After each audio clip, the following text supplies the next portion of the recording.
Baik, terima kasih Ketua, Bapak Ibu, anggota Komisi 3 yang saya hormati, Kabaharkam, beserta para jajaran yang berhadir pada rapat hari ini. Terima kasih kesempatan yang diberikan Ketua kepada kami. Yang pertama, kami menyimak hampir lebih kurang 50 menit paparan Kabaharkam soal pengamanan Idul Fitri tahun 2025, kemudian juga soal bagaimana Baharkam bisa merealisasikan penerimaan negara bukan pajak, dan terakhir mengurai soal tupoksi dari Baharkam tadi itu. Tentu saja kami berharap agar Baharkam dengan seluruh jajarannya bisa mengamankan Idul Fitri tahun 2025 ini, sehingga masyarakat yang mudik ke kampung halamannya bisa aman, nyaman, dan terhindar dari kecelakaan. Dan itu yang kita harapkan, sehingga tidak ada tragedi ketika mereka pulang ke kampung halamannya. Dan ini kita harapkan terjadi di seluruh wilayah Republik Indonesia. Yang kedua, kami juga berharap mudah-mudahan Baharkam bisa merealisasikan pendapatan negara bukan pajak di mana tahun 2024 hanya 80% dari target dari realisasi dari target yang ingin dicapai. Ya, mudah-mudahan di tahun 2025 ini bisa merealisasikan, bahkan mudah-mudahan bisa lebih dari target yang dicapai. Nah, yang ketiga, di sini disebutkan kami juga berharap agar Baharkam bisa mengokohkan posisinya sebagai pembina keamanan dalam negeri. Tapi ada satu peristiwa tadi yang sudah disinggung oleh Ketua Komisi 3, apa yang terjadi di Lampung atau Waikanan tersebut.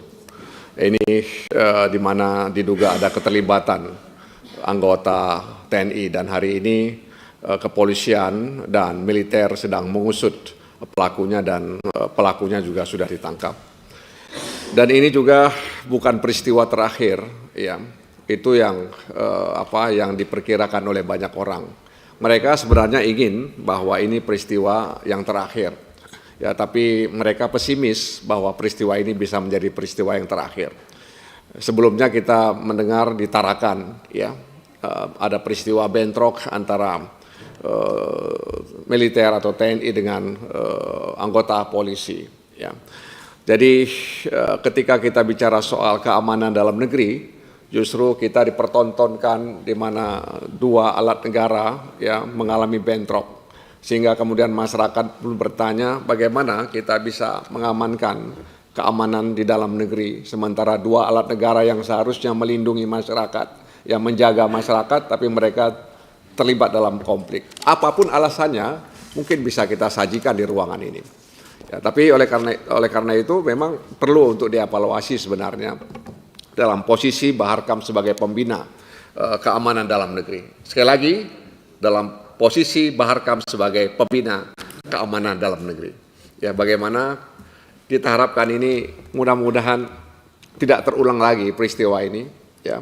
Karena sekali lagi itu akan membuat publik bertanya, ya, bagaimana kita bisa menjadi pembina keamanan dalam negeri kalau kemudian kita dipertontonkan, diperlihatkan bahwa ada dua alat negara yang konflik. Jadi bulan Ramadan yang seharusnya menjadi bulan kedamaian, ketenangan, ketertiban, justru menjadi sore berdarah di tempat itu.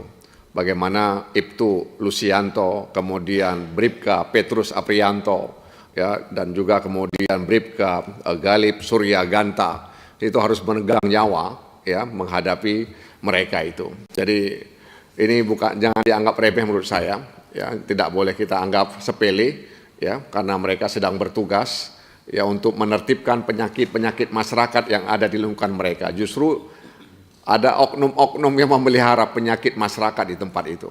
Oleh karena itu layak dikutuk sebenarnya, ya, pelaku itu, kalau memang dia benar melakukan itu karena sedang diusut.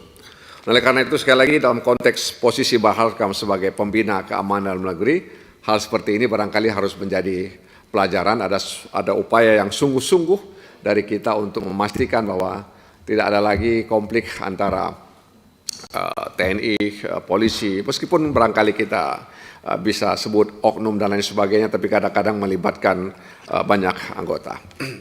Yang ketiga, kami juga berharap ya kepada Baharkam dalam konteks Binmas ya. Di sini tentu ada Kakor Binmas, kemudian Dirbin Potmas dan Dirsintipmas. Mungkin perlu juga Baharkam memikirkan tentang desa presisi ya. Ya, menggagas desa presisi. Jadi kalau misalnya BNN ada desa bersinar, kemudian Kementerian Hukum ada desa sadar hukum, barangkali Baharkam dan jajaran perlu memikirkan desa presisi. Ya.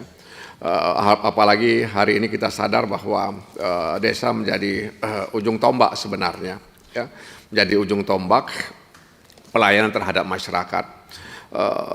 Dengan personil yang ada, dengan sarana dan prasarana yang ada, saya percaya bahwa Baharkam bisa menjadikan desa presisi ini menjadi desa andalan untuk meningkatkan kepercayaan masyarakat terhadap kepolisian, ya, sehingga kemudian masyarakat lebih akrab dengan polisi, masyarakat lebih ingin melapor kepada kepolisian ketika ada peristiwa gangguan keamanan dan ketertiban yang terjadi di wilayah hukumnya. Baru-baru ini kita mendapatkan satu informasi bahwa hasil survei menunjukkan 44,sekian% masyarakat enggan ya, melaporkan peristiwa kepada kepolisian. Ya, jadi ini juga satu hal yang perlu untuk kita pikirkan bersama-sama.